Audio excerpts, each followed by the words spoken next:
Hello friends, welcome back to our channel. 3 ఏళ్లుగా నిర్విరామంగా కొనసాగుతున్న యుక్రెయిన్ రష్యా యుద్ధంలో మంగళవారం కీలక పరిణామం చోటు చేసుకుంది. యుక్రెయిన్లో శాంతి నెలకొల్పే లక్ష్యంతో సౌదీ అరేబియాలోని జెడ్డా వేదికగా అమెరికా, యుక్రెయిన్ ప్రతినిధుల మధ్య జరిగిన చర్చల్లో కాల్పుల విరమణకు యుక్రెయిన్ అంగీకరించింది. రష్యాతో తక్షణమే చర్చలకు జరిపేందుకు తాము సిద్ధంగా ఉన్నామని ప్రకటించింది. ఈ మేరకు ఇరుపక్షాలు సంయుక్త ప్రకటన విడుదల చేశాయి. యుక్రెయిన్ నుంచి వచ్చిన ఈ సానుకూల స్పందనతో అమెరికా అధ్యక్షుడు డొనాల్డ్ ట్రంప్ మిలిటరీ సహాయం నిలిపివేసిన నిర్ణయాన్ని ఎత్తివేశారు. దీంతో యుద్ధం ముగింపు దశకు చేరుతుందన్న విశ్వాసం వ్యక్తమవుతోంది. ట్రంప్ సలహాదారులు 30 రోజుల కాల్పుల విరమణకు ఒప్పుకోవాలంటూ ఒత్తిడి తెచ్చారు. ఈ మేరకు యుక్రెయిన్ అంగీకరించింది. జెడ్డాలోని ఓ హోటల్లో సుమారు 9 గంటల పాటు జరిగిన చర్చల అనంతరం అమెరికా విదేశాంగ మంత్రి మార్కో రూబియో మీడియాతో మాట్లాడుతూ, ఈ రోజు మేము ఒక ప్రతిపాదన చేశాం. యుక్రెయిన్ దానిని అంగీకరించింది. దాని ప్రకారం యుక్రెయిన్ తక్షణ కాల్పుల విరమణతో పాటు చర్చలకు సిద్ధమైందని తెలిపారు. తీసుకువెళతాం. వారు శాంతికి అంగీకరిస్తారని ఆశిస్తున్నాం. ఇప్పుడు నిర్ణయం వారి చేతుల్లో ఉంది. వారు తిరస్కరిస్తే శాంతికి అడ్డంకి ఎవరో మనకు స్పష్టమవుతుందని తెలిపారు.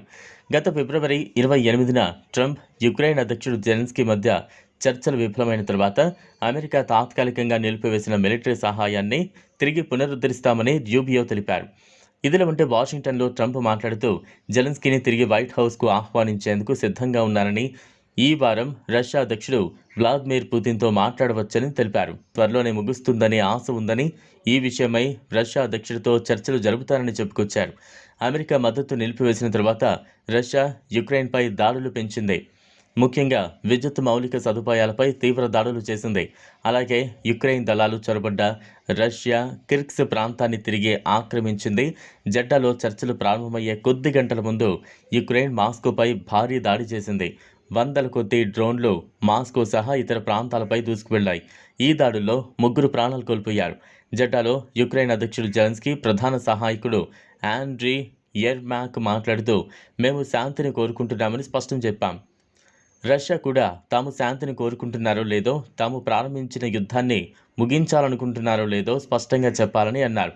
ట్రంప్ జాతీయ భద్రతా సలహాదారు మైక్ వాల్స్ స్పందిస్తూ, ట్రంప్ ఈ యుద్ధాన్ని ఎలా ముగించాలి అనే దిశగా ప్రపంచాన్ని ఆలోచింపజేశాడు. ఇప్పుడు యుద్ధం ముగుస్తుందా అనే ప్రశ్న లేకుండా అది ఎలా ముగుస్తుందనేదే చర్చగా మారిందని వాల్స్ అన్నారు. రష్యా జాతీయ భద్రతా సలహాదారుడితో త్వరలో మాట్లాడతానని చెప్పారు.